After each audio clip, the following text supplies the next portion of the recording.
Honorable Speaker, are doing work that is cross-cutting. So the first point, Honorable Speaker, we must abide by the Constitution.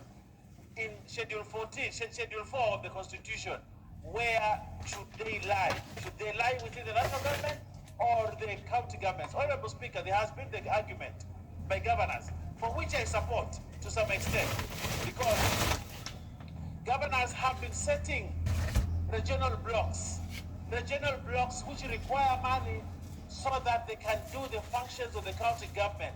But we have been denying regional blocks resources because we are taking the money to regional development authorities. And yet they do not have mandate to do the work of the county government. Honorable Speaker, I would change this law, and I think I'll have my say in third reading, that we change that instead of having these regional development authorities which consume money, they pay a lot of staff, they do nothing. Honorable Speaker, we change it to give it to the counties. They hold what is called the regional blocks, as we fund regional blocks, and they do work for county government, and we see productivity, Honorable Speaker.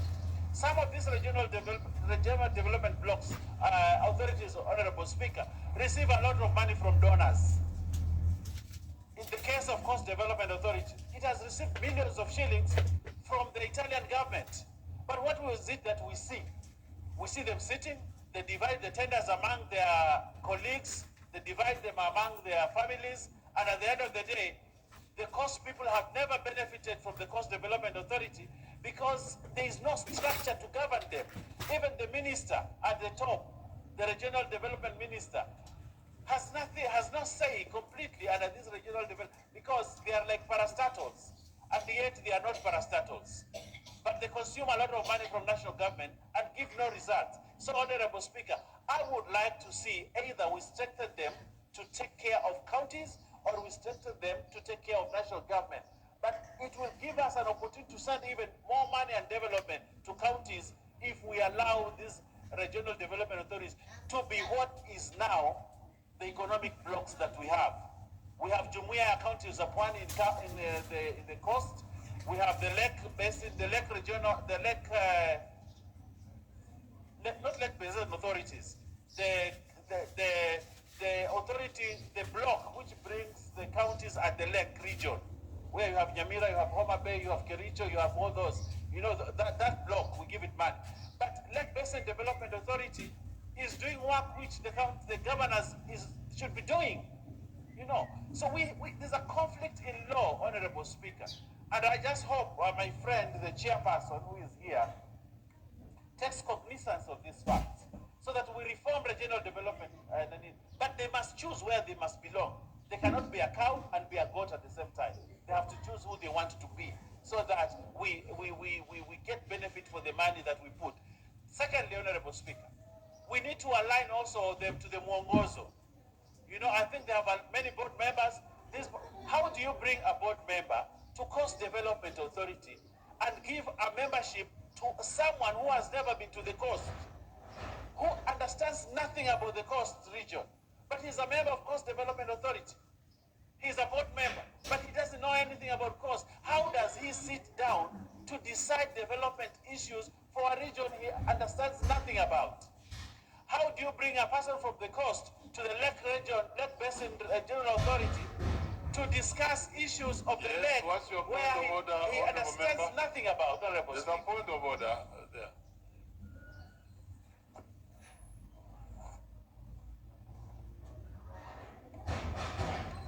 Thank you, Mr. Speaker. On this bill on the RDAs, one of the things that this bill is going to sort is people who are coming from those regions are the ones who are supposed to be board members of those RDAs. And this is one of those things that, kindly, Mr. Speaker, I want the Honorable Member for Kilifi to relax. This bill is trying to sort out this issue of members who are coming from other regions going to RDAs that don't come from the regions, so that we have members who come from those regions and understand those regions to be board members of those RDAs. Thank you, Mr. Speaker. Honorable Speaker, thank you very much, Honorable, for the information. But I actually support that position that members of the RDA board, for the particular RDA board, must come from the region. They must come from the region.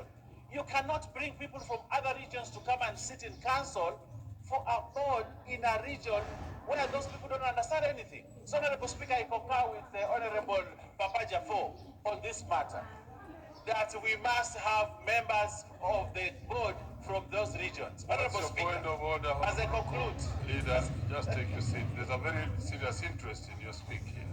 Ruku, what is out of order? Honorable Speaker, I tend to differ seriously. let us debate on the point of order. It's point of order, Mr. Speaker. It is not right. Order. That is Point debate. of order, Mr. Speaker. Take It your is seat, not please. right. On It which is point of not order are right. you raising? I want to raise a point of order. Which point of order have you raised? That it is not right, Mr. Speaker. That is debate. It's not right, Mr. Speaker. We stand here to segment this nation when we have professionals in the Republic of Kenya with knowledge of each and every corner of the Republic of Kenya. Not only knowledge about each and every corner of the Republic of Kenya, but also the region of East and Central Africa. We have Kenyans who have gone to school very well, who can be able to serve in each and every board, regardless whether it is Coast Board or Rift Valley Development Authority or East and so or Tana River. Mr. Speaker, we will be driving this country in the wrong direction, where we want to segment our nation in tribal cocoons. And it is very shameful, Mr. Speaker, for our honorable leader, deputy leader of majority, to champion Order. that kind of thing. Order. You have made Mr. your Speaker, point. I submit. Honorable Speaker, I want to say this. The best Order, expert, members. Honorable Speaker, Honorable Speaker, Honorable Speaker, Order, members. I'm on the floor. Order. Ruku has made his point, and so clearly. You may proceed. I want to say this. The best professional, the best expert on matters coast is a guy from the coast region. There can never be any other expert, Honorable Speaker, better than the person who comes from the coast region. Mr. Speaker, I'll speak boldly, and I'll say this. This has been used for many years. It has been used for many years to marginalize communities in their own region, where people bring board members from other places to come and be members of boards in certain regions and use it to oppress and take away resources. Honorable Speaker, I'll stand by that. The best experts in coast are in the coast. They will take over all the boards in the coast because that's what it must be. Honorable Speaker, that I will stand for. So we must reform these regional bodies to ensure that people from a certain region run their boards. Just like counties, people from the same counties run their counties. That we will stand by. You can have your opinion, CNN, because you want to come to the coast and colonize the people from the coast. We will not allow you that space at all. People from the coast will manage their resources. If you don't have an RDA, go and create yours. But I think we have heard you, and you may take your seat. Honorable members, you don't have to shout. You just come in procedurally, and you'll have your speak on this. Could we have Honorable Tenda Molo, do you want to speak on this? Proceed. And that's the orderly way in which you want to run the House, not shouting. Proceed, Honorable Tenda Molo. Thank you, Mr. Speaker. Mr. Speaker, I want to express support generally for the bill. The idea of a regional development authority coming in one bill is generally a good idea. In fact, Mr. Speaker, the case has been made to consolidate many more bodies, some of which do things that are the same and they replicate each other. I think we need to rationalize the number of public bodies we have generally in this country. While doing it, Mr. Speaker, consolidation is a good thing, but one of the things we must look at is not to make these places preserves of political failures. Those who have failed in politics, then they are taken there not to help development, but as a brooding ground, an holding ground, waiting for the next election cycle. So some of them, instead of focusing on regional development, they politic day in, day out. That is something we need to check on as we are reconstituting these boards. I support the idea of reducing the number of board members. Indeed, it doesn't even have to be the 9. It can even be reduced further, because experience has shown that the leaner the board, the less the opportunity for corruption, and the more the efficient the board is. So that is something to consider. Mr. Speaker, as we are doing that, I hope that they will be able to resolve some outstanding issues. For example, and the consultation here is rather loud. Mr. Speaker, honorable members, the consultation here is rather loud, though valid. Please take but your seats. Honorable member. Thank you. Mr. Speaker, there are some of these regional bodies, regional development bodies that have been unable to resolve certain issues. And a case in point is the Lake Basin Development Authority, with what's called the Lake Basin Development Mall, that has now taken almost 20 years. Almost 20 years, and we are unable to resolve it because successive boards and managers are not interested in resolving it. They are only interested in seeing what other opportunities they can get. I really hope that as we are going this way, we'll be able to resolve these outstanding matters. Mr. Speaker, 2 more things. There's one thing Honorable Baya has said which I am in agreement with, although he was confusing me, because he starts by saying he supports the bill. Then he says at the 3rd reading, he's going to persuade the House to drop the idea of supporting the bill so that all these tasks can go to the counties. So he's probating and reprobating. The Honorable Owen Baya must decide where he stands, especially as the deputy leader of majority. You must consult and know which bill you are supporting, which one you're opposing, because you confuse us. We don't even know whether you're speaking as the deputy majority leader or the member for Kilifi. And sometimes now we wonder what to do with you. But having said that, the idea of rationalizing the tasks and functions of these regional bodies vis-a-vis the functions of counties is a legitimate one. And that is something that must be focused on. However, the Honorable Owen Baya has always spoken to this thing of coast being run by coastarians. All these resources that these regional bodies are dealing with, they're not regional resources, they're national resources. Even if it's Lake Victoria, it's not a resource for Nyanza, it's a resource for Kenya. Even if it's the coast, it's a resource for Kenya. So let us not tribalize and regionalize even things that can be national. What we must bear in mind is that these regional bodies are being funded by the taxpayer from the entire country. These regional bodies are supposed to do functions consistent with the Constitution, and the Constitution requires diversity and balancing. We must ensure there is diversity and balancing and merit, so that ultimately, if a man from Tarakaniti, like the Honorable Murugara, can be the best leader in Coast Development Authority, why not? If it is possible. If you, Owen Baya, turns out to be the best MD that Lake Victoria can ever have, why not? Provided you do what it fits. We cannot be amending the laws to make our situation and ethnicization worse when we should be endeavoring to be one nation state. Mr. Speaker, I support the bill. I denounce this Owen Baya regionalization agenda, and I suggest that we pass the bill as it is. Thank you, Mr. Speaker. Thank you. Honorable members in the Speaker's Gallery, order Honorable Baya. Honorable members in the Speaker's Gallery is St. Francis Girls Mangu, Gatundu North Constituency, Kiambu. We have a member of Kiambu region. Just welcome the girls. Let me give to Senior Counsel that opportunity to welcome the girls.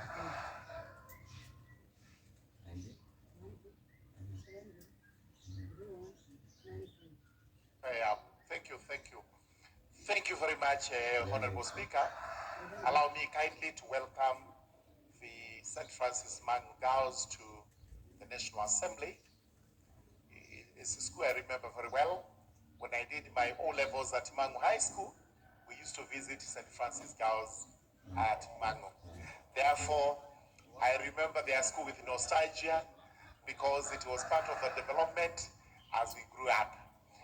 St. Francis Girls, this is the house of the National Assembly. I know you're studying very hard as usual, and sooner or later, you will actually be coming here to represent the various constituencies where you come from. So do your exams well, study well, and you are going to be great ladies in this country. Welcome to the National Assembly. Very well. The Honorable Letapela, MP Samburu, proceed.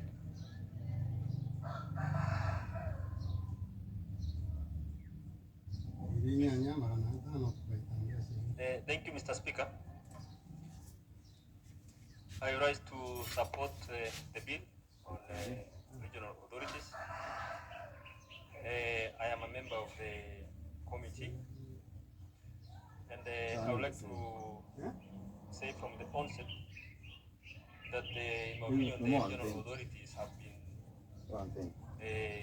an answer of sorts, especially to marginalized constituencies and parts of this country, which were victims of the Sessional Paper number 10, which legitimately marginalized part of this country, and which deemed part of this country to be less productive and therefore undeserving of state support in terms of development. RDS have also been able to provide strategic interventions in terms of mega projects of national value, like mega dams, that have greatly helped this country in terms of food security through irrigation, among other measures. Regional authorities have been a great complement to devolution, especially from the national level, and should be viewed as such. This bill seeks to consolidate all RDS under one legislation, because individual RDS have been having their big in their acts. And every RDA, in essence, has been having an even board membership. And this bill is seeking to drop them from 12 to 9 members. This bill also seeks to align the RDS with the 2010 Constitution. And I support the sentiment from Honorable Otende Amolo on the constitution of the membership of this group. I believe that the Constitution of Kenya gives every Kenyan an equal opportunity to serve in this country, and that meritocracy should be the order of choosing the membership of these regional authorities. I also support the idea that the membership of this committee, of these authorities, should include locals, because these authorities serve specific areas, and locals have better knowledge of prevailing situations and conditions in those areas. Regional authorities which serve areas, let's say, of like northern Kenya, if you get members from specific places where those authorities serve, are better people to understand the problems affecting those communities, and therefore better place to serve and to offer even services and better advice, which will add value to those authorities, especially in those areas. I thank the committee of the regional authorities for taking views during its public participation, and those who are part of the, those are the things which are coming out strongly during those public participation. We were getting strong sentiments that these authorities are purviews of political appointees who don't really add value communities who are saying that we need local representation in these committees for better service delivery. Those are views which were taken by this bill, and that is where you get those sentiments from members of the committee that the membership should include locals. We were also getting sentiments from communities that the membership is bloated, and that's where those reduction of the board membership came out. We believe, or rather I believe, that the RDS should be retained at the national level to complement the development at other levels of government. The notion that this RDS should go to devolved units were sentiments which were getting strong opposition during public participation. The people who are giving the feedback strongly supported the RDS to remain at the national level. Many of them were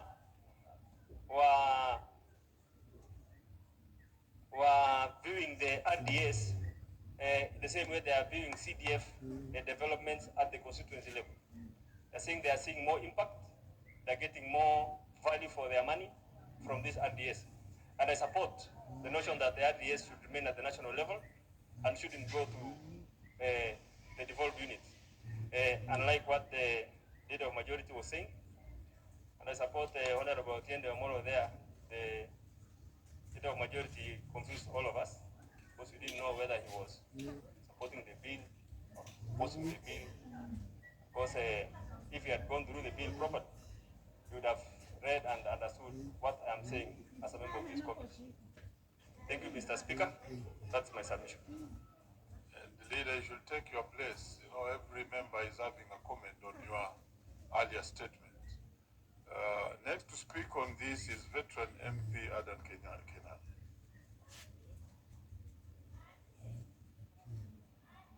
Thank you, Mr. Speaker. Mr. Speaker, on the face of it, this is a very good bill. It ought to have come a long time ago, pursuant to the enactment of the current constitution. I want to congratulate the chairman, the Honorable Kapong, and his team for a well-intended bill. But Mr. Speaker, having said this, if I look at the first object, memorandum of object and reason for the bill, for the establishment and powers and function of the bill in order to streamline these many regional bodies actually is a timely one. Mr. Speaker, I hope Honorable Bayer, the Deputy Leader of Majority, will hear our sentiments. Mr. Speaker, this bill is a precursor. This bill is a precursor to the promulgation of the current constitution. And the Honorable Bayer is still very busy consulting. Mr. Speaker, the operations, activities, the mandates of these regional bodies has been overlapping. The original idea of having these regional bodies was superb, it was good. Zoimoy and cohorts had a good idea of devolving funds through these regional bodies. But as a speaker, over time, because of the changing dynamics of the Republic of Kenya, and the changing dynamics, the speaker, of our own constitutional framework, some of these regional bodies have been declared nugatory in terms of their functions, in terms of the original mandate, and therefore streamline them, putting them in perspective in order to complement the role of the national government, Mr. Speaker, is superb. What is not good is what is being suggested by the Honorable Bayer, and I'm sure he's a leader who is trying to create a niche for himself in the coast region, but that does not negate the national spirit of national cohesion, unity of purpose, and generally, this country, Mr. Speaker, over the years, one of the things that has really reduced every aspect of our development agenda is regionalism, tribalism, cronyism, and corruption. Mr. Speaker, as much as I agree the people of coast require that dynamic approach, but we must also appreciate coast region is part and parcel of the Republic of Kenya, and Kenya is a unitary state, and therefore that approach to our development agenda only negates the national spirit. Is that member, honorable member for, go back and do the correct thing. It's the House of Rules and Order. Proceed. That approach which was being suggested by the Honorable Bayer only negates the national spirit. It is not in tandem with both the letter and the spirit of the current constitution. It doesn't appreciate the diversity of the Republic of Kenya. It doesn't appreciate the premier nature of the Republic of Kenya, and therefore I thought you as a very wise man will have ruled the Honorable Bayer out of order to the extent that his creative imaginations actually still linger on with those old ideas of regionalism, Majimboism, and other negative ideas that actually we have shed off under the current generous constitution, Mr. Speaker. Mr. Speaker, having said this, it's also time that we need to dissect the mandates, the activities, in line, first of all, with the current constitution, in line with the relevant statutory establishment, and also in line with the Mongozo rules, Mr. Speaker. Mr. Speaker, these, once properly contextualized, taken into account the objects and the reasons of this particular bill, this will only create an effective, efficient, transparently run regional authority, Mr. Speaker. And that is what we endeavor to have. And that is what we are looking forward to. And that's, I'm sure, both the intent and the motivation, what has motivated actually the chairman of this critical committee. Mr. Speaker, having said this, we also need to think out of the box. This premier country, whose leadership the Almighty God has bestowed on this critical group, Mr. Speaker, requires two things. We need to think out of the box. Over the years, everything that we have done has been laden with tribalism. It has failed to work. Look at where we are. And Mr. Speaker, I want to get your attention on this. 3 years ago, and I know most of us were born after independence. When we got our independence, the Kenya that even the colonials had in mind and the Kenya that we have today are completely different. And that's why even the president and the government are struggling to put us back to where we are supposed to be. Look at this, Mr. Speaker. We used to have KMC. And I will only say this. In 1968, and I'm sure many of you were born after 1968, the GDP of the Republic of Kenya was the same as the one of South Korea. What has gained today? The GDP of South Korea 50 times that of Kenya. Botswana borrowed from Kenya in 1968, including even the setting up of Kenya Meat Commission. Where are we today, Mr. Speaker? Today, Botswana provides meat to the entire world. Kenya Meat Commission is under leadership. What has taken us there? Tribalism, regionalism, corruption, nepotism, and everything else that we can attribute to this negative thinking that the Honorable Bayer was trying to introduce. I thought the Honorable Bayer, being a very progressive deputy majority leader, should tell us how we can get out of this perennial challenges in the name of tribalism, in the name of regionalism, so that Kenya joins the League of Developing Nations. Mr. Speaker, I want to say this. This bill, when I look at it, dealing with the formations of these regional boards is an administrative issue. And Mr. Speaker, I want to ask my colleagues here. Today you are a member of parliament. Tomorrow you'll be an honorary citizen.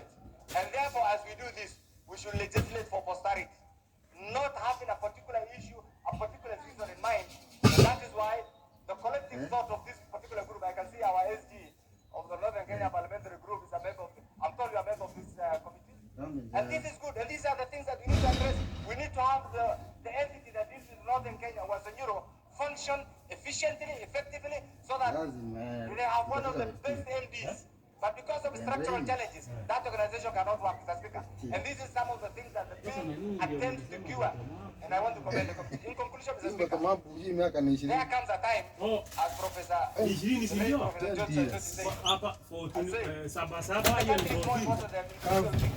we need to collectively put ourselves together so that this area that we have here, through our little contributions, Mr. Speaker, joins the League of Developing Nations. Thank you, Mr. Speaker. The Honorable Joseph. Aongeze ingine sita. Sawa. Thank you, Mr. Speaker. Sina kitendo hili ameenda. Mwingine anazungumza. That are generally lakini kitendo hili bado hajaenda. Haya ameenda kama ameenda. and to be able to Sio lazima apate hiyo kitu. Hata ingoje kitu zizena. all of us, Mr. Speaker, is that hata kuongea siku hizi hawezi. look, this is actually this country has moved. Mr. Speaker, you can protect me from these people from one county. Mr. Speaker, protect us from these people, members of parliament who are coming from one county. They are obstructing us, Mr. Speaker. Mr. Speaker, where are we come from? 82. Mr. Speaker, there are people conversing in a language that is not parliamentary, and all of them four come from the same Honorable county. Mehdi, Chairman Education. Order. The discussion. They all come from the same county. All of them four. Okay. And in the matter time, H2 Mr. Speaker, 044. I want to bring us to speed that why are we doing this and why it is necessary to do this bill. It's because in the 1980s, this country tried to address specific inequalities that were affecting Kenyans in every region through what is called rural focus for rural development strategy. After that, Mr. Speaker, we moved to regional authorities, Mr. Speaker, in the 90s, establishment of regional authorities to be able to address the challenges that are facing Kenyans in specific regions of Kenya so that they are brought up for development, Mr. Speaker. Mr. Speaker, what then followed after all those ones, the focus for rural development in 1980s and the regional development authorities of 90s, now we entered into the Constitution of Kenya 2010. Those are the steps where we have come from. The Constitution of Kenya 2010 actually subdivided this country into 47 county governments that we have today. Again, why? That Kenya is a country with diverse people, and to be able to actually bring up Kenya in a manner that no government shall discriminate, then the establishment of the county governments so that people share of resources. What now missed is this bill. Because, Mr. Speaker, after now we've sorted out Kenya into 47 governments so that we can actually address every regional government shall be able to address the things that are specific to them.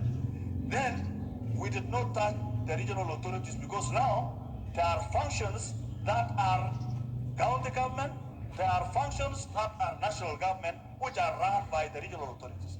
Therefore, it is necessary, the bill sponsored by Honorable Peter Lochangabong is therefore necessary to realign the regional authorities with the new Kenya, the new order in Kenya, the establishments of county governments and the national government.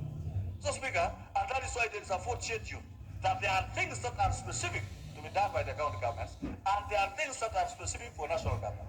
This bill, therefore, tries to reorganize the regional authorities in a manner that shall conform to the Constitution of Kenya 2010.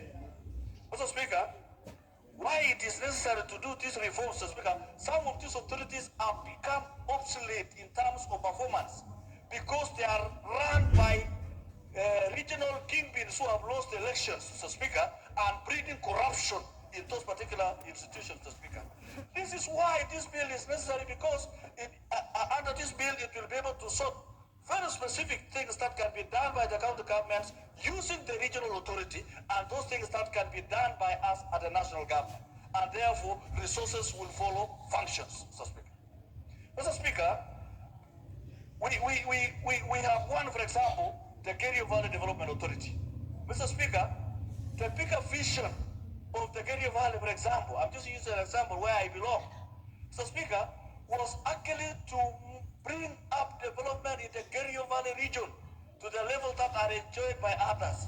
We lost the vision because there were so many other things that came up, Mr. Speaker, and we allowed the regional authorities to be run by our kinsmen in terms of management, board, and Mr. Speaker, I think going forward in Kenya to avoid what the Deputy Leader of Majority was saying, appointment of board members must meet some specific academic qualifications so that we don't just appoint every Tom, Dick, and Harry to those particular institutions, Mr. Speaker. There are some professional things, some technical knowledge that are required to run those institutions, Mr. Speaker. And I want to propose that as we even go through this bill, Mr. Speaker, Chairman, there is need now to synchronize and say the boards of a regional authority shall not have more than a third of the people in that particular region. Let's make Kenyans who are qualified, who have experience, who have technical knowledge, so that they don't converse in their mother tongue like my colleagues who are speaking here and share tenders and everything, and they bring down the authorities, Mr. Speaker. We need authorities that are able to change lives and bring development in the regions of Kenya in a manner that is enshrined in our constitution, Mr. Speaker. So, Mr. Speaker, even the membership of the board, some boards, Mr. Speaker, are having 16 members, others are having 9. There is need to put these House of Regional Authorities in order, not more than 7, for example, Mr. Speaker, so that you have a lean, manageable board. And even their secretariat must be people who are knowledgeable and qualified, and not specific from those particular regions, because if you want to finish an authority very fast, put people from the same region, all of them. They will crumble and it will finish, and we shall have wasted taxpayers' money, Mr. Speaker. So, Speaker, the regional authorities, the 6 we are talking about here, Mr. Speaker, receives exchequer from all Kenyans regardless of how they voted. It is revenue. It is what we do here. It is the division of revenue that we give to the county governments and the taxes that Kenyans are paying, Mr. Speaker. Therefore, we must nationalize our institutions so that they are able to be brought up in a manner that will be able to change Kenya. If we are interested in changing Kenya, Mr. Speaker, is whenever an institution is established, Mr. Speaker, let us accept that we must have the right persons in terms of qualifications, in terms of management and experience, so that we are able to bring up development to the rest of the country, Mr. Speaker. I'll give you an example, Mr. Speaker. Again, the Takwel hydropower, Mr. Speaker, was supposed to generate power, and the water that is remaining is supposed to be used for irrigation in the entire side of Turkana and West Pokot, Mr. Speaker. That is what will change Kenya. We need this country to become food secure. Kenya Valley alone, Mr. Speaker, has the capacity to produce food and sugarcane without using fertilizer that shall build this country, Mr. Speaker. So these regional authorities, I accept, Mr. Speaker, must be reformed. They must be reformed in accordance to this bill, and we shall even add some more amendments so that it actually sets up the entire country in a manner that brings everybody on board, Mr. Speaker, including the county governments. Mr. Speaker, even the county governments need a role. The county assemblies of Kenya need a role, so that now, Mr. Speaker, we mark these particular regional authorities with what the county governors have always struggled to establish, what is called economic blocks. Mr. Speaker, there is now need to realign economic blocks together with particular this bill, so that we have entities that are economical, that are viable, that are able to generate revenues for our country, and even the auditing of these authorities, Mr. Speaker. Today we were dealing with a finance matter, and we realized there is some suckers in government, Mr. Speaker, who are actually receiving a lot of revenue, but they are not on the purview of the control of budget, Mr. Speaker. And that is a recipe for corruption. That is revenue for cheap money, where people squander resources from Kenyans who have actually sweat to earn a living, Mr. Speaker. So, this particular bill, Mr. Speaker, is the game changer in development of those areas that have always been prone to drought, those are prone to floods, those are prone to banditry, those areas that are also growing. Those who are doing fishing, those who are doing sugarcane, we can be able to bring up the rest of the country to the level that we can say Kenya is a prosperous nation, Mr. Speaker. So, Mr. Speaker, I support this bill with the necessary amendments, and we say let us have a unified country, and let us reduce the number of suckers that are non-profitable, that are consuming taxpayers' money, so that we reduce and become economical, and we'll be able to change our country, Mr. Speaker. With that, I rise to support, Mr. Speaker. The Honorable Zamzam Chimba. Sasa asante sana Mheshimiwa Spika, na mimi niweze kuunga mkono mswada ulioletwa leo bungeni kuhusu maendeleo ya idara ya mikoa Mheshimiwa Spika, mengi yamezungumzwa, lakini mimi nataka kusema hivi.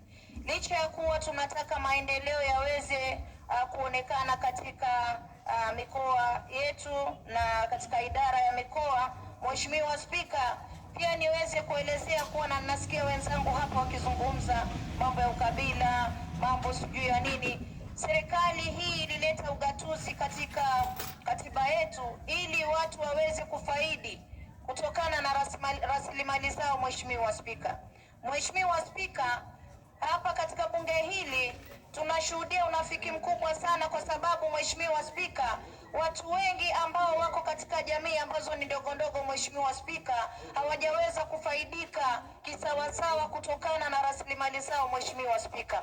Na ndio maana mimi naweza kusema kuwa, Mheshimiwa Spika, licha ya kuwa tunataka kuweka watu ambao wamestawi, watu ambao wameimarika kuchukua idara kama hizi ili kuweza kusawazisha rasilimali na uchumi katika mikoa yetu, Mheshimiwa Spika, lakini tukiangalia hata juzi baada ya kura, Mheshimiwa Spika, watu wamepewa idara nyingi sana, wale ambao walianguka kura, Mheshimiwa Spika, na imekuwa idara hizi sasa hazina maana, manake kila siku ni siasa zinapigwa katika maidara hizi, Mheshimiwa Spika.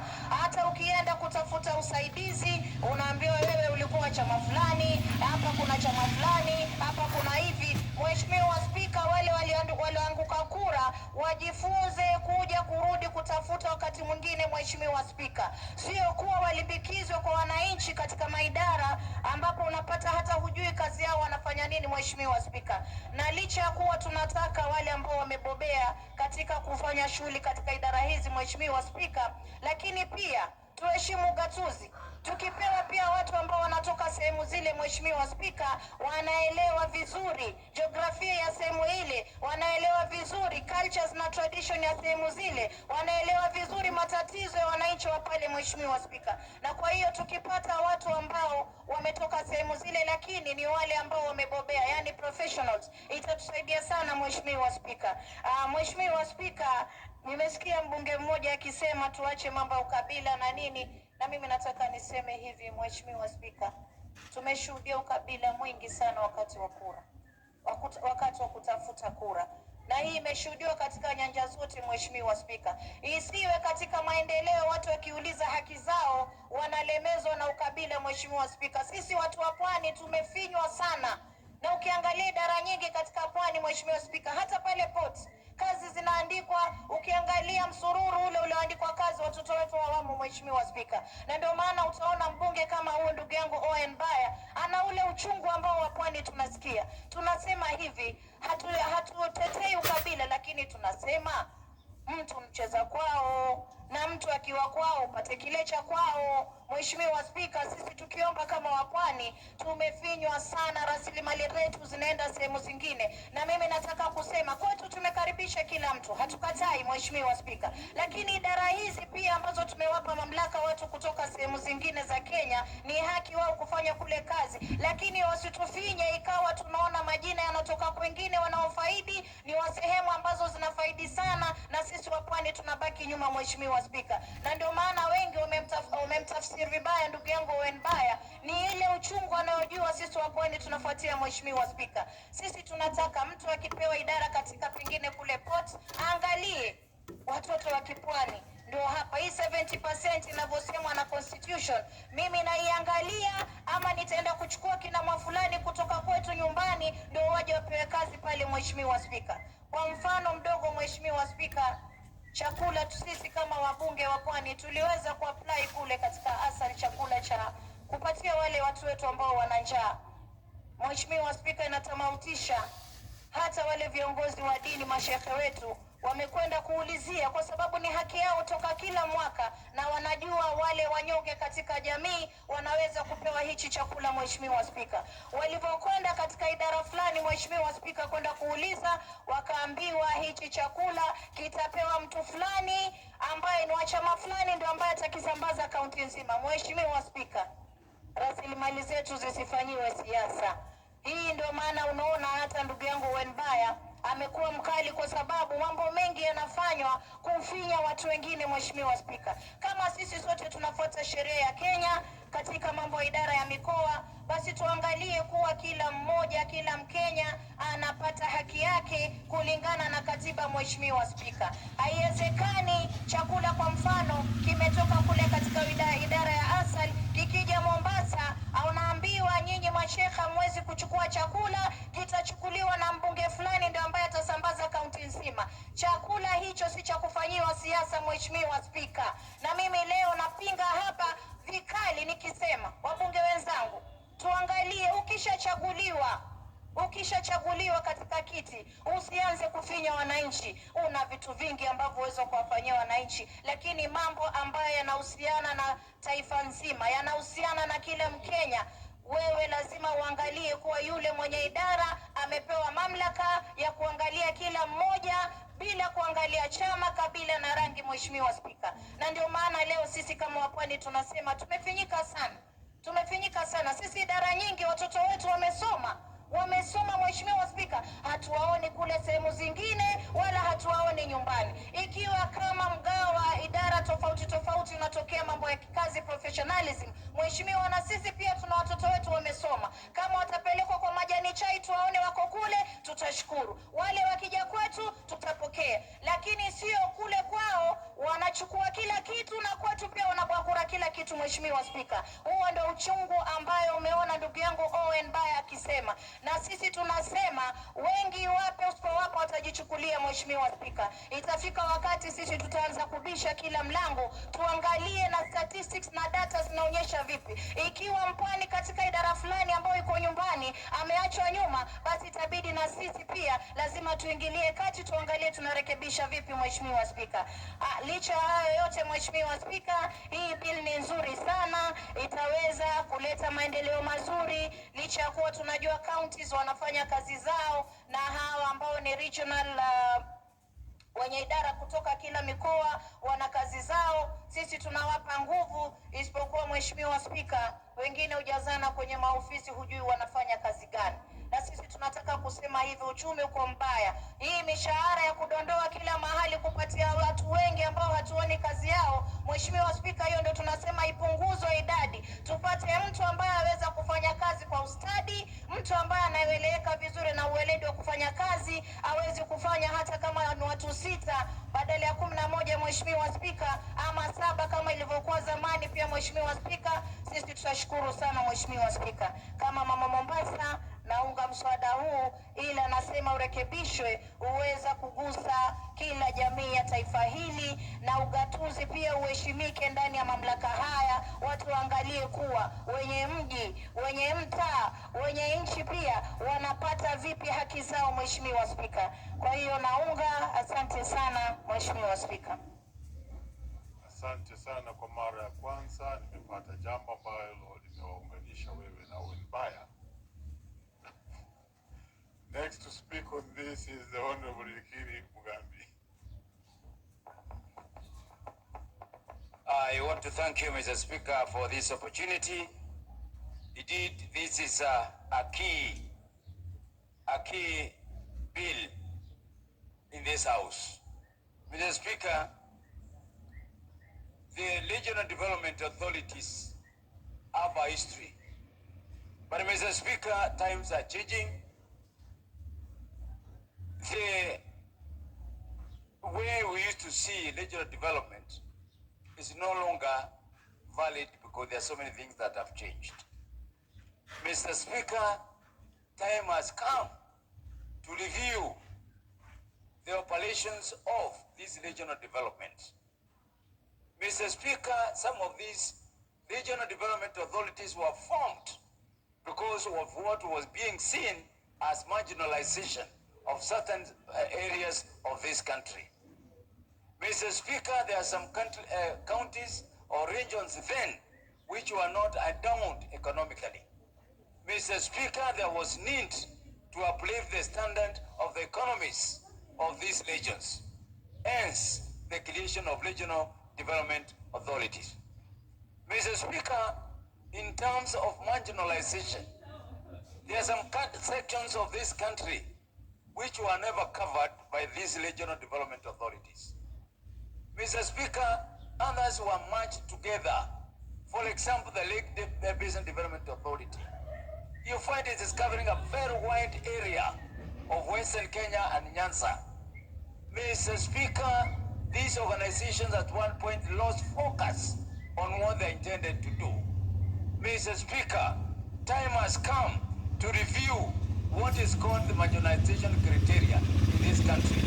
Mr. Speaker, there is a regional authority called Ewasonyilo North, which is centered somewhere in Isiolo. Mr. Speaker, I border Laikipia and I border Isiolo. Mr. Speaker, I share the same geographical conditions, climatic conditions. Yet, this regional development has no attention of the neighbors where I belong. That's border constituency. Mr. Speaker, the climate change has occurred. There are areas that were being seen to be so dry areas, as our areas.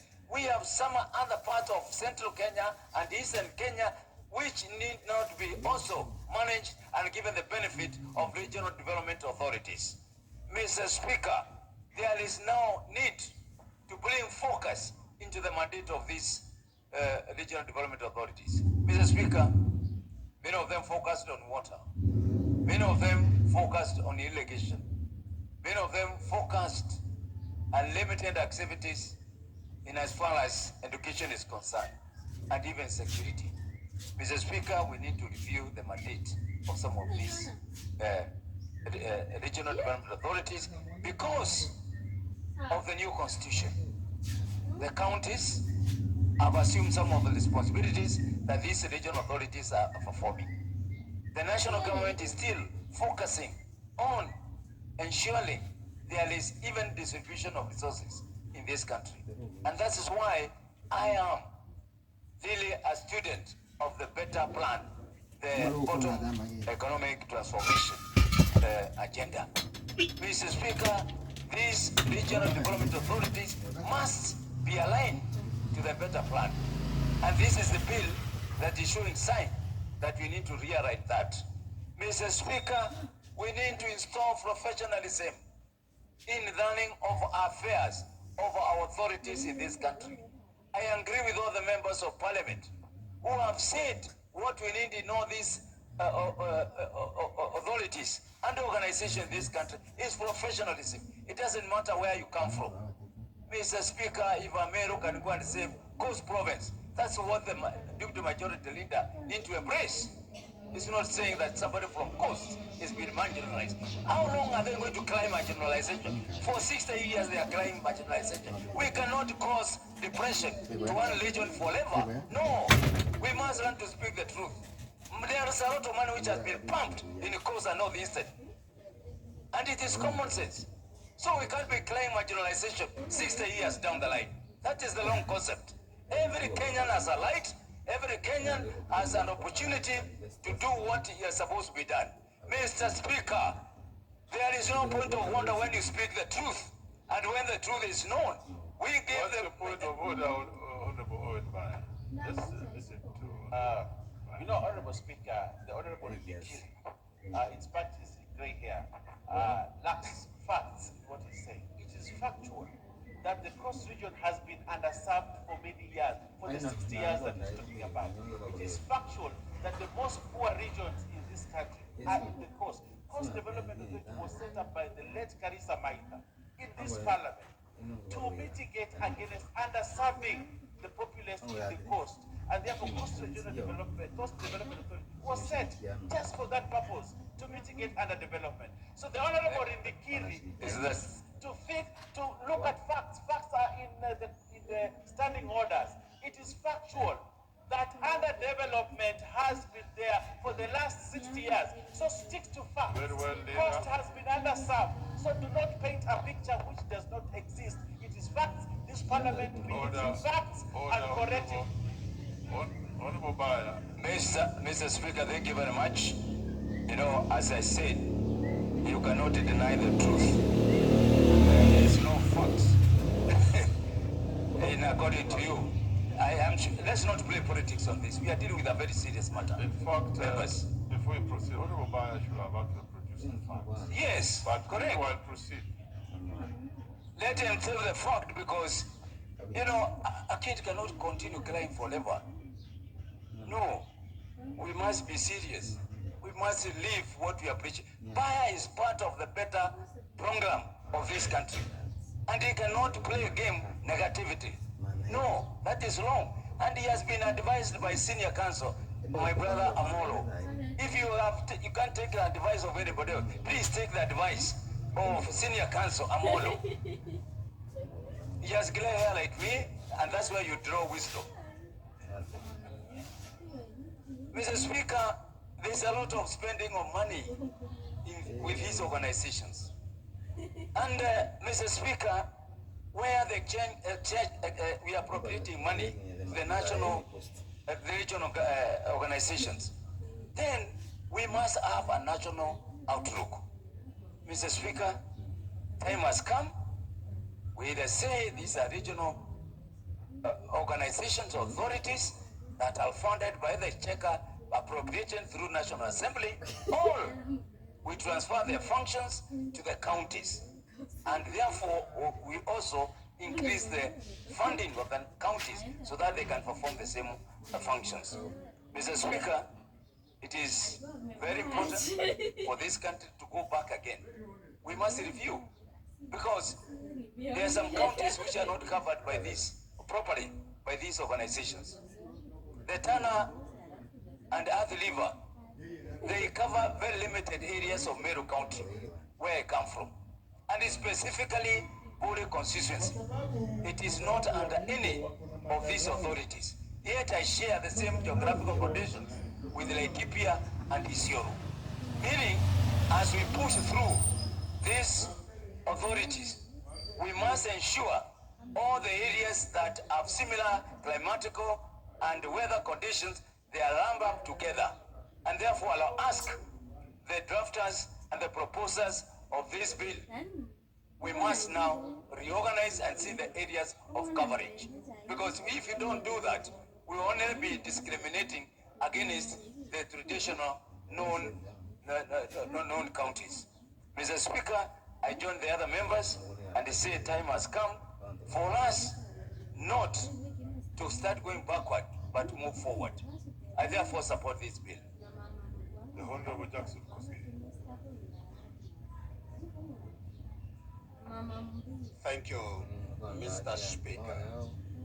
From the onset, I want to support the Regional Development Authority bill.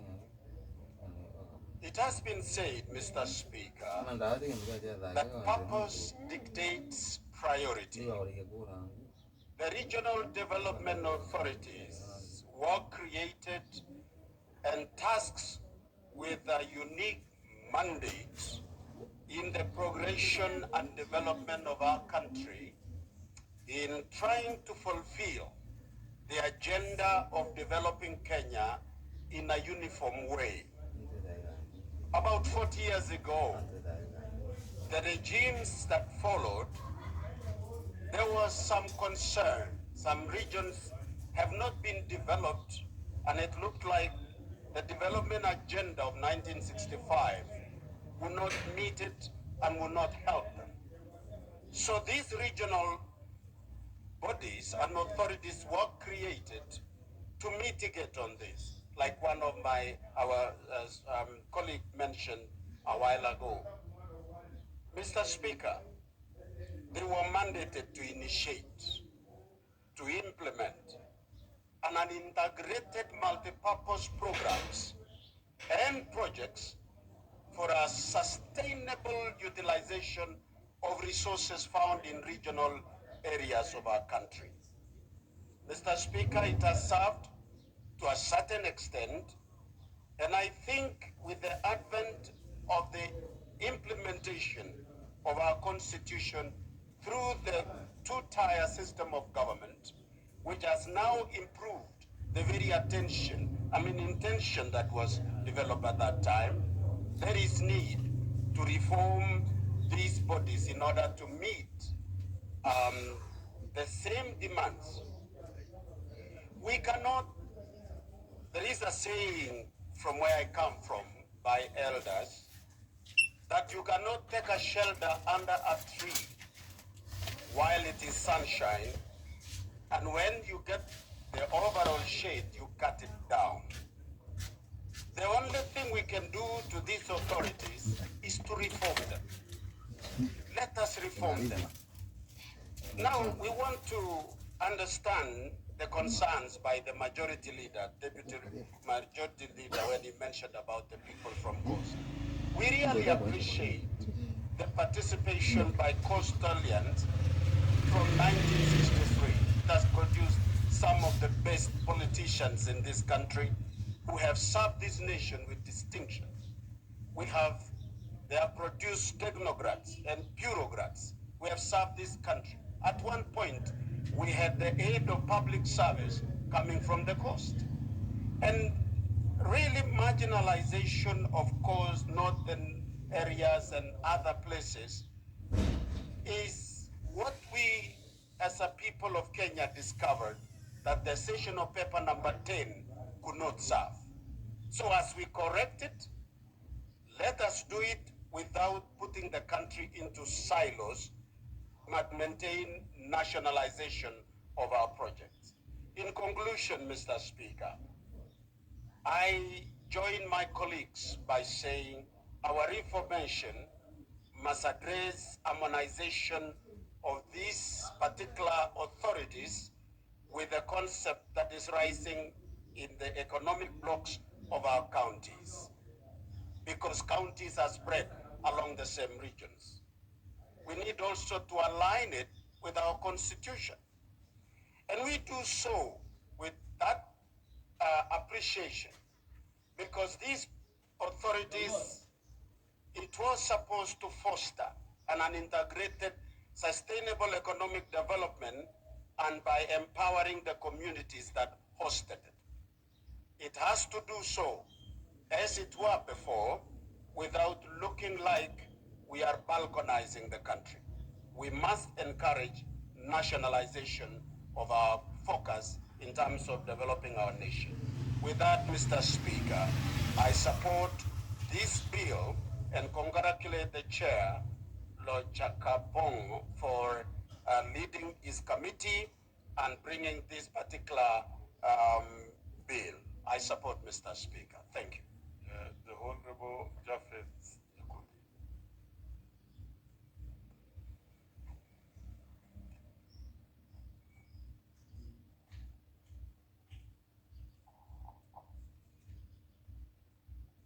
Thank you, Mr. Speaker, for also giving me this opportunity to say a word on this important bill. RDAs are very important entities that were started to act as devolved functions back then. But with the enactment of the 2010 Constitution, most of these RDAs have been rendered redundant because most of their functions have either been taken by the national government or the county government. So as a house, we have to look for the best way on how to make sure that these RDAs work optimally.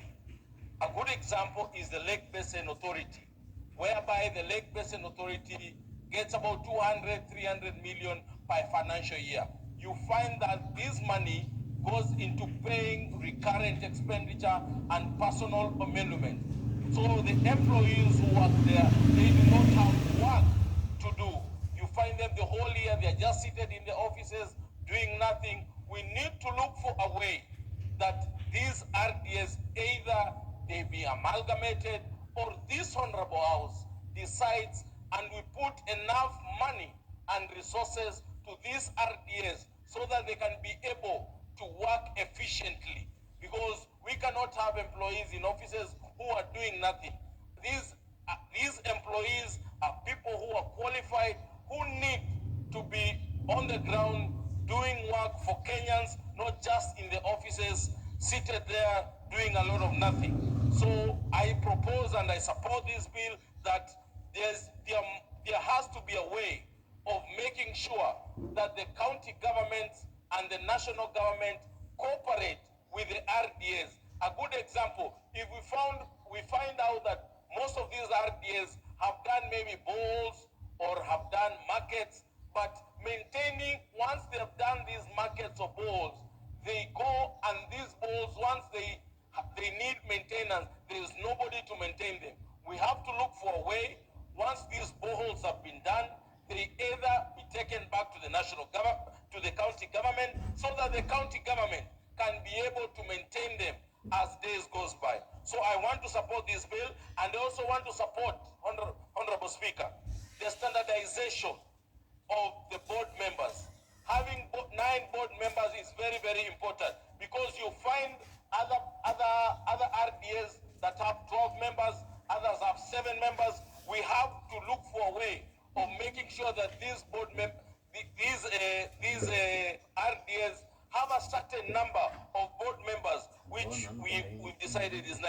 We also need to make sure that these RDAs are put under one act, because you'll find Ewasonyiro South has its own act, as Ewasonyiro North has its own act, Lake Basin Authority has its own act. We need to, and I want to thank in this house so that we can be able to amend the.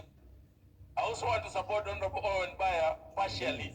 I also want to support Honorable Baya partially, though we have competent people in this country who can be deployed everywhere in this country. But I also want to support that the people from those regions are also supposed to be part of those, part of the board members of those RDAs, because they understand the topography of those areas better than other people come in from other areas. So I want to support this bill fully, and thank you, Honorable Speaker, for this opportunity.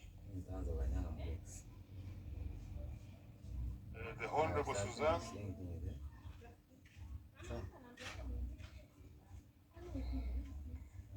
Thank you, Honorable Speaker. I would also want to add my voice to this very important bill on the issue of the regional development authorities, which in the 1980s and... Order, Honorable Suzanne. Members, I'm a strict follower of the law, and I'm following the list very well. Suzanne is the one to speak on this now, and I'll continuously do so.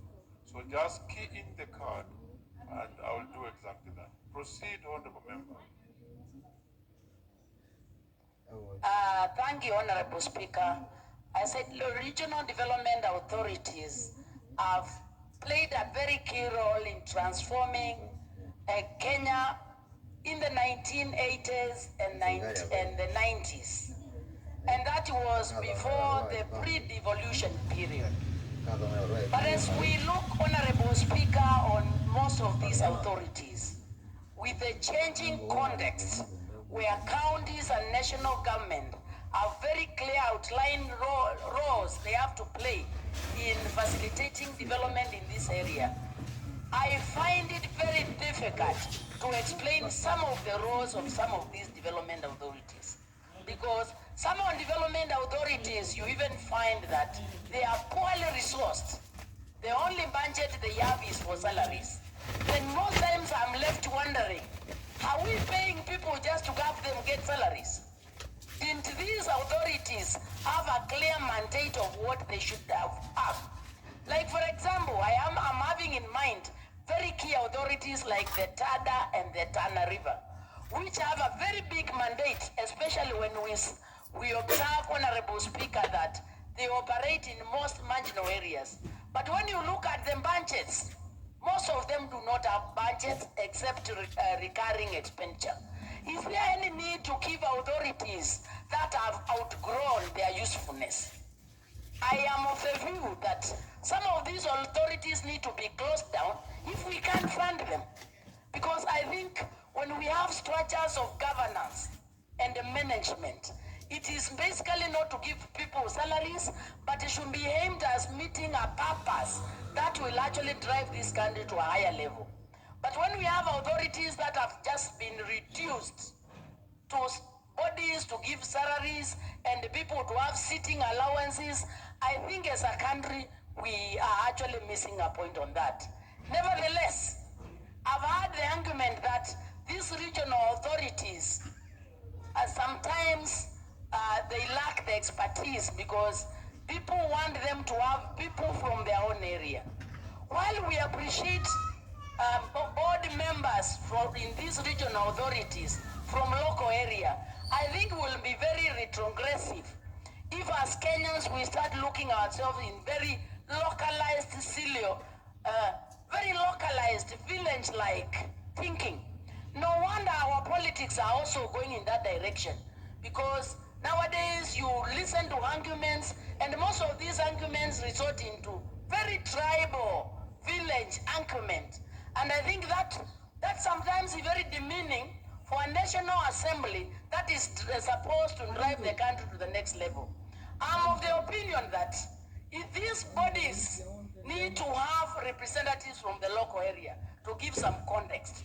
But what we need most is the expertise that would actually drive these bodies to a higher level and will enable us to achieve the set objective.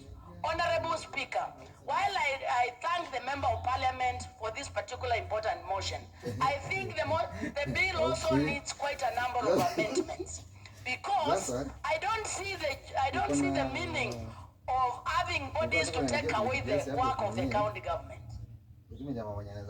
Why should we give county governments less money because we are trying to divide the money to give to authorities? We are bringing co-wife business in developing Kenya, where you think that because you have 2 wives, you have to give this wife 20,000 and the other one 20,000, without looking at what is the purpose of the marriage. Because I think if these were bodies aimed at transforming Kenya, then we should look at their capacity to transform Kenya. Order, member. Honorable Speaker. There's a point of order. Let's hear initial chair.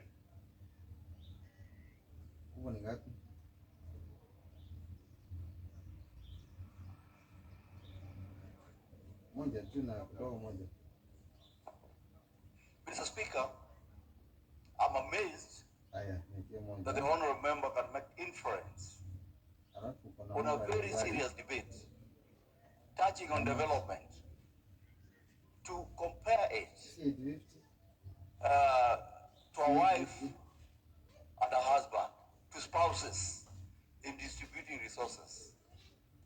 I think honorable member must use relevant examples that are comparative, because we are talking about development. We are not talking about families. Thank you, Mr. Speaker. Very well, you've been heard. Honorable Speaker, with all due respect to the honorable member, I think that is his own opinion, which is entitled to. As everybody speaks, uses his own imaginations, his own experiences, and the only way I can explain a situation, when you have a mandate to deliver, you focus on the mandate.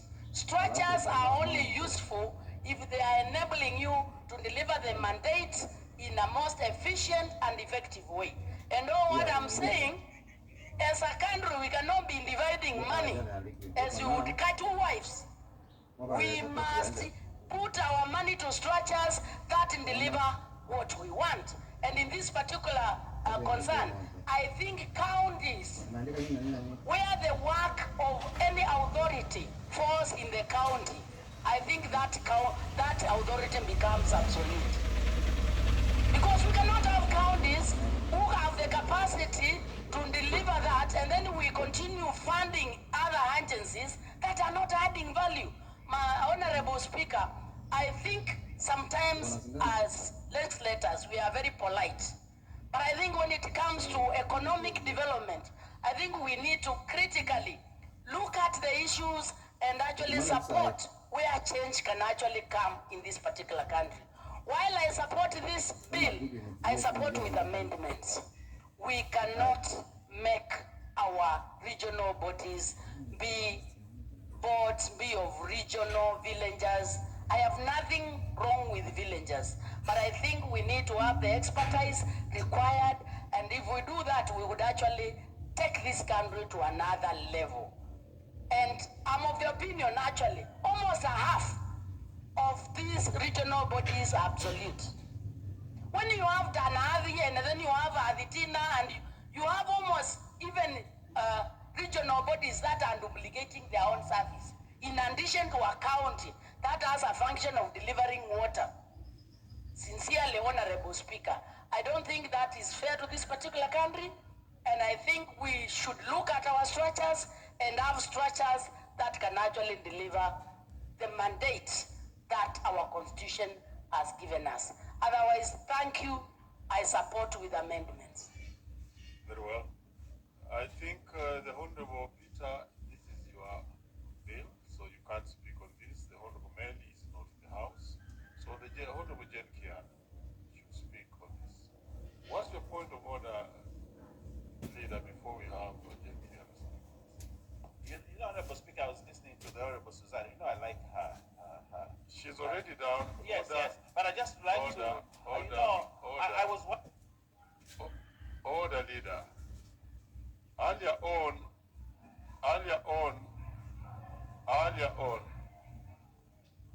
Order, Leader. Earlier on, you rose from your place when the substantive speaker was here and spoke about the procedures of this House.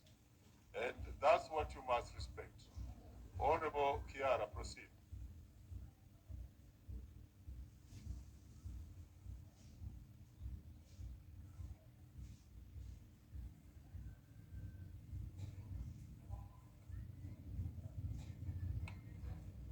Honorable Speaker, thank you very much for this time. I think you'll speak when your time comes. I've really been sitting here.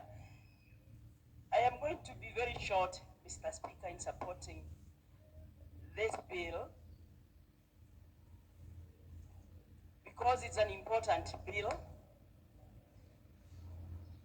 And if us members knew how important this bill is, we would support it because this is where we've been running.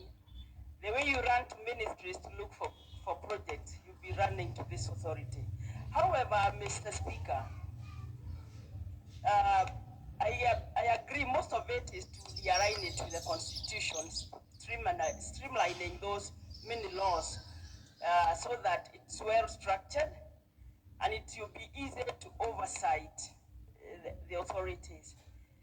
These authorities are important in some places or in some cases. But Mr. Speaker, there has to be a way of oversighting or policing them.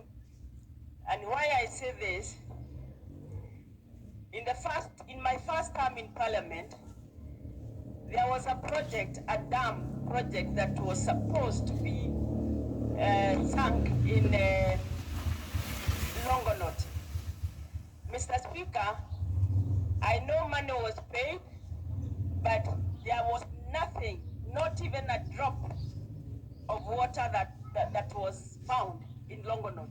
They didn't even come, but in the paper, there was a project of a dam that was done in Longonot. As opposed to what is being said on regionalism, my concern would be if there's a project in my constituency, there should be public participation. Because like that dam, if they called the members around there for public participation, they would have told them there's no water that can be found here.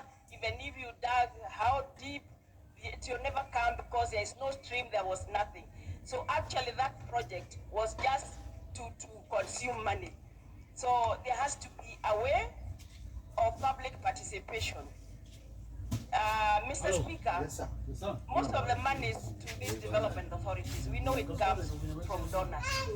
But how is this money policed? How do we know who has brought in money and where the projects are going?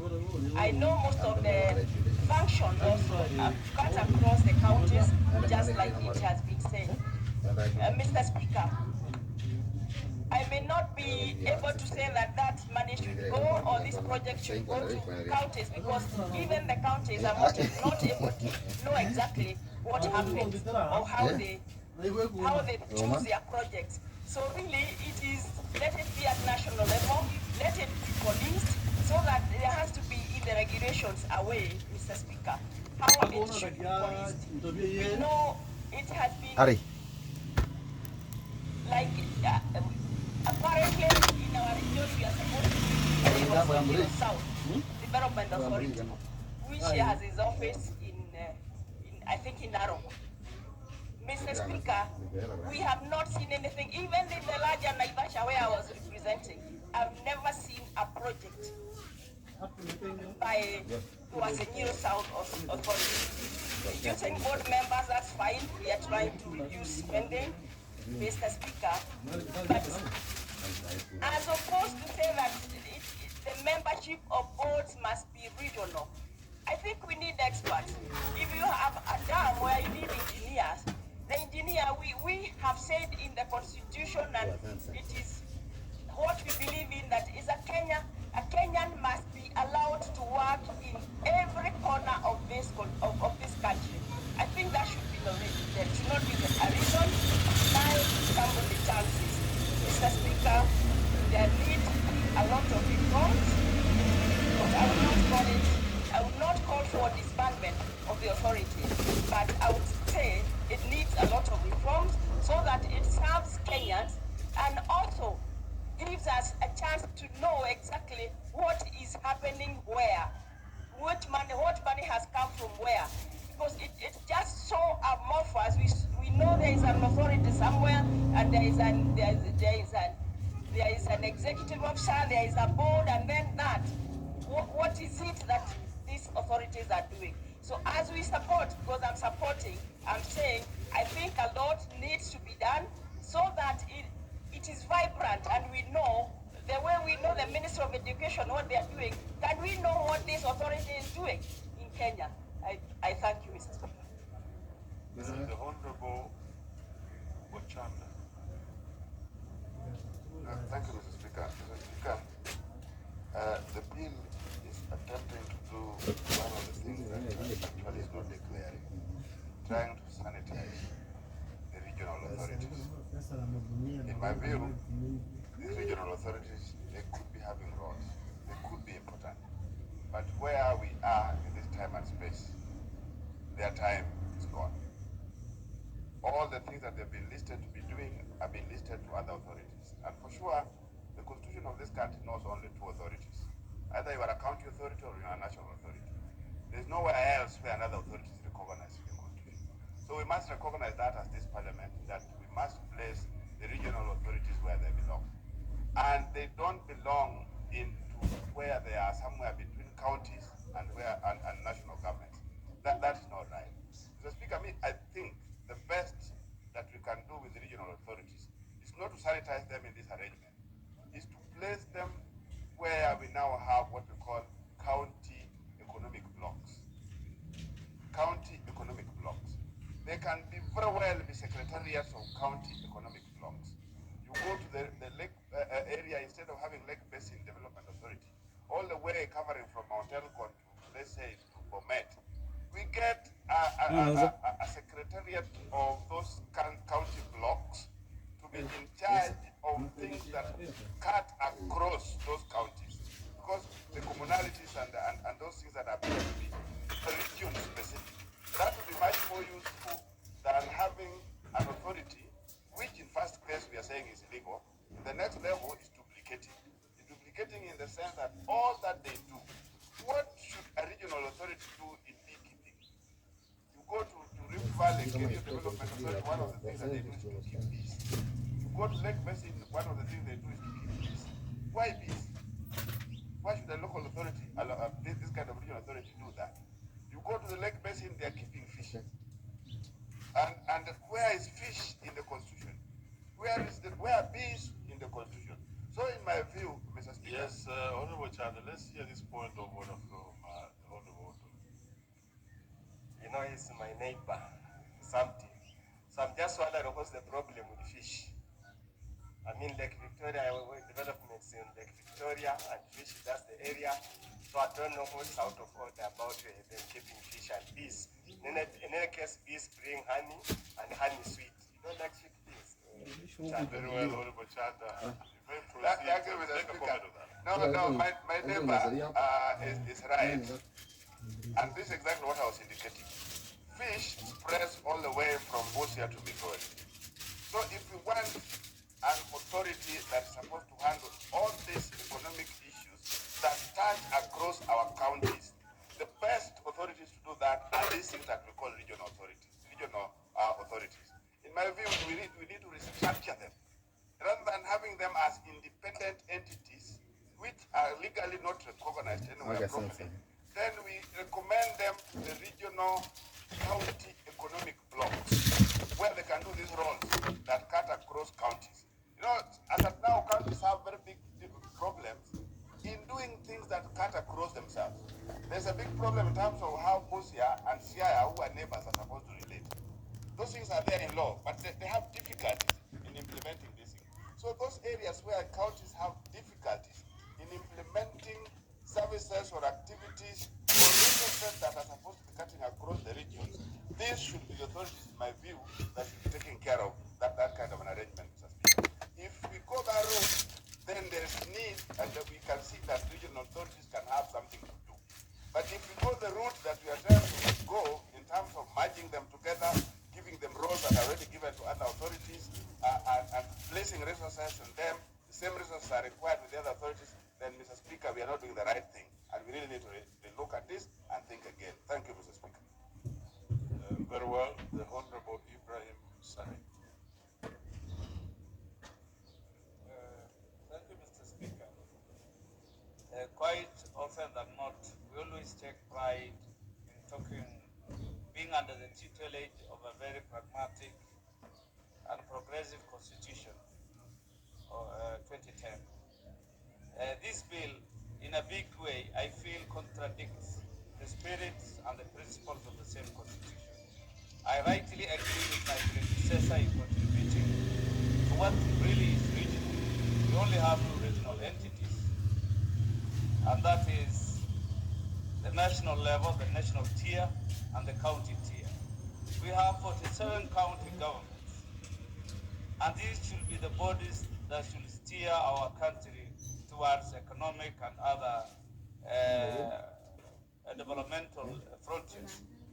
Mr. Speaker, having perused through this bill, in as much as it was once novel and Attica, when our constitution was the older one, and regional bodies were the best of bodies to trigger development, it is true that that has been really overtaken by the 2010 constitution, and what we can see in it is an overlap of mandate and roles. The role these regional entities are trying to do is what our county government are supposed to do. And I feel it's only fair to give governors what is due to them. We can't always start a conflict with our governors. Whether they perform their duties or not is another thing altogether. But what is due to them should be theirs, and money should follow, and this role should be cascaded to our devolved units, Mr. Speaker. If you look at one of the roles of my authority, regional authority, you will see quite a big overlapping mandate: conservation and preservation of natural resource issues, database management, and many others. That is also to the national government in some way. So soon we are going towards conflict of laws. We are trying to legislate so much to the extent we will be in a spot where our laws shall be at conflict with time. One other issue is their boards. We are talking of a leaner government so that we can at least save money and resources, so that our economy can at least recover. I saw in the proposal a board of directors of over 13 or nearly 13. That is too big for decision making. It will be a good area for conflicts in managing the same organizations, and I believe they would have had a better, leaner boards, Mr. Speaker. One other issue, the nomenclature. What is a river authority? Where does it start and where does it end? When you take off Tanavi, these go into the coast, and then the Coastal Development Authority picks up. Then you'll ask yourself, how do they come up in naming these zones? I belong to a Wasonyiro North Development Authority. has no impact at all in my constituency. I would have rather been categorized or named otherwise. It has no relevance. Look at Mount Kenya. Mount Kenya is the source of all rivers, which go into the Indian Ocean. They flow, traverse the entire nation, and I have not seen Mount Kenya Development Authority. Whereas Nairobi in itself is the city. So developmentally, there is an ambiguity. What is a developmental authority, and where does it encompass? Where is the limit? Where does it start, and where is it ending? Without much ado, I will be frank to say I entirely oppose this bill, Mr. Speaker. Thank you. The Honorable Millie William.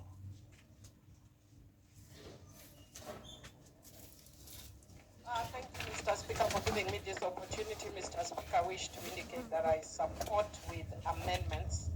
And Mr. Speaker, the reason I wish to support is because this bill seeks to consolidate the authorities into one bill. And Mr. Speaker, what I was wishing the sponsor would have done and the drafters would have done would have been to also give it some legislative elegance, because I see a lot of repetition, that you find the same roles that are given the various authorities are almost cut and paste. So there is really no reason in a digitized world and in a progressive world why we should go that way in terms of doing this bill. So I'll be proposing amendments that will be making it leaner and thinner. But going more into substantive issues, Mr. Speaker, I am very happy with the principles that are enshrined within this bill. Some of them include sustainable use of resources. As a person who is committed to environmental conservation, I think the issue of sustainable use of resources is very important. And if you look at, for instance, the way some of us are using our resources, it's a challenge. It's unfortunate that there's a bill that came up on natural resources that has failed, but I think that's one of the things that we need to look at. For example, Mr. Speaker, I'll give you an example. There's a lot of construction that is going on in our counties for roads. If you see, there are small hills that are generating what is needed for the roads. And very soon there will be no hills in those areas. That is part of actually what is affecting climate change. And so when we are dealing with issues that talk about sustainable use of resources, it's significant and important for me. Secondly, the issue of promotion of equity in the management of natural resources to ensure equitable access for present and future generations. Mr. Speaker, as a person who is committed to protecting the rights of children, I am very keen on the use of access for present and future generations when we are dealing with the resources. And so when this is provided as a value, it's important. The only challenge is that when we are implementing, we forget this. Mr. Speaker, I'd hoped for a bolder approach that also streamlines the roles, as I indicated, but also that also ensures that we don't have duplication, both with the counties, national government, and police authorities.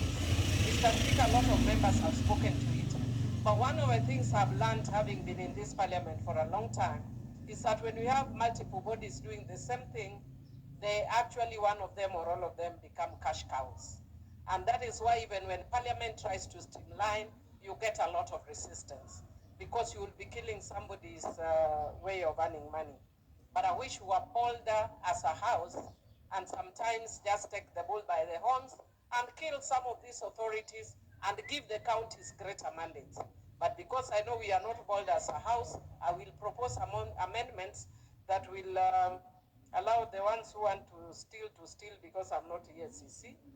When the ESCC wakes up and decides they want to do their job, they will follow and ensure that these people do their works and streamline. Mr. Speaker, one of the other things I'd hope to see is a deliberate attempt to establishing a formula for sharing resources within the regions.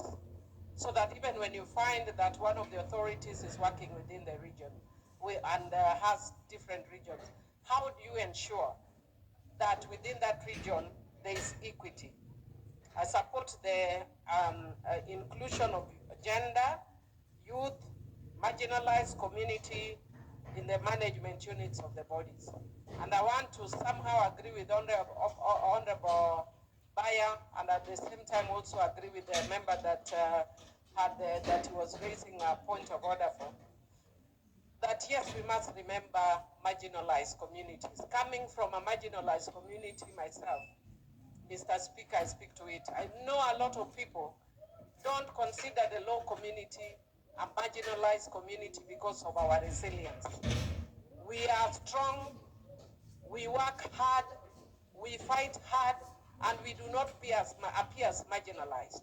But over the years, the Luo community has been marginalized by economic policies due to the nature of our politics as opposition. And it is interesting, we hear a lot of people keep telling us, join the government, yet the same people tell you, we need strong opposition. So Kenya must also make up its mind what they want. That you either choose people who can do good work, so that you don't need an opposition. But if you choose people who are not doing good job, then don't start screaming you want a good opposition. But having said that, I'd also want to say that there are actually regions that have also benefited from resources because of marginalization. And I think as a country, we must also look at how far different regions have benefited and whether we are all at the same state. You might find an area that was once upon a time or 20 years ago marginalized is no longer marginalized. My area is, of course, definitely still marginalized. And then I also speak for the Suba, who is a much smaller community within my constituency that may suffer further marginalization. And on that note, I want to encourage the government that when you are dealing with marginalized community like ours, don't make promises that you don't realize very fast. Like for instance, more recently, the government made a promise to tarmac the Rusinga Ring Road. And for those of us who are very marginalized, we are really waiting with a lot of interest to ensure this is done. But going back to these regional authorities, Mr. Speaker, I'm just wishing again, and I want to agree with, I think it's Honorable Muragara that had talked the last time, that we needed a bold approach to fold up these bodies and give the money to counties, but with enhanced oversight roles so that we don't devolve corruption. And I want to reiterate that for me, that would actually be a better approach. Again, I don't know whether the Mwongozo is, that talks about the number of 8, but I'm seeing like these bodies are too many, the individuals that are proposed in these bodies are too many, and perhaps we need to streamline, especially of the local communities. I don't understand what you have a whole number of 8 that are coming in. But even within this number of 8, you need to, again, re-emphasize the issue of inclusion. Mr. Speaker, I would also want to say that one of the things that I've noticed, that this bill speaks a lot about the issue of natural resources. And I've said that it is indeed unfortunate that the bill that was talking about natural resource, and especially sharing, died at, I think, second reading. But this bill talks about natural resources without defining what natural resource is. So I don't know what exactly we are talking about in this bill, because we must ensure that we define what that natural resource is. Mr. Speaker, I'm also wishing that we could bring amendments, and I'll try that we ensure that these bodies, because we are not bold enough to just send them home, undertake programs and projects on climate change adaptation. Because since they're doing programs that have to do with those areas, and these are things that we're talking about as a country, but we don't seem to realize that, for instance, in this country in the last few days, the weather has been extremely hot, which is not very typical. And it's not here. I was in South Africa 2 months ago, and there was a heat wave. and we're actually suffering the effect of climate change. And the only things we want to act on is where we see money, like where there's a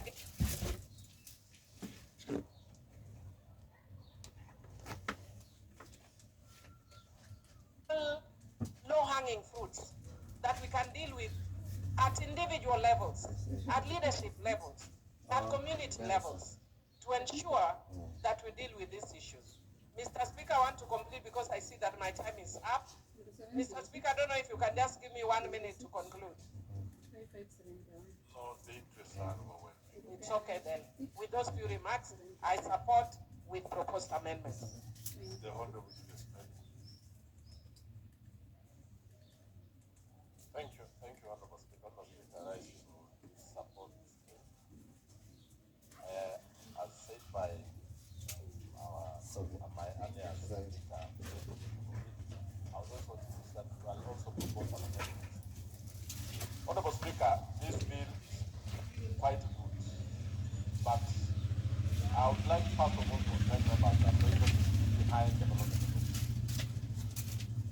Development authorities worldwide were fashionable to address certain geographical problems and climatic issues affecting certain regions in a particular nation. And they were very successful in many parts of the world. For those of you who are school earlier on with a different syllabus, we have the Tennessee Development Authority, we have the Yellow River in China, and many others across the world. The Rwandese have also a very small development authority also, which is actually designed by governments to make sure that certain regions, certain bodies are actually formed to address certain problems peculiar to a particular region. So, I want to thank the chair of the committee, first of all, for actually bringing all the development authorities under one law. Previously, we had different laws for different authorities. Right now, we are going to have it under one piece, and it will actually be very easy for us to try to bring them in order. When you look at the Lake Basin, where my county Nandi covers, Kisumu, Busia, and all those other areas, the thing that Lake Basin Development Authority is to try to answer or to address problems or issues that are within the lake region. However, you'll realize that over the years, some of these development authorities have failed to address their core mandate or why they were formed. In instances where many of them have went ahead and began to build buildings in towns, which is not their core mandate. You go to Kerio Valley Development Authority, they have a huge building in Eldoret. The Lake Basin, the same in Kisumu. Theirs was supposed to address agricultural issues, cotton in the Lake Basin, address the issue of sorghum along the Kerio Valley, address the issue of cattle, camel along the Ewaso Niro two rivers development authorities, address the issues of range farming or actually range development where you can keep livestock in some of the areas. It has come to the notice of this committee that most of the regional bodies were actually designed to address certain specific issues that were peculiar to the areas of operation. However, because of mismanagement by previous boards, by previous institutions, by previous CEOs, you realize that many members here tend to believe that these regional bodies are not necessary. Not true.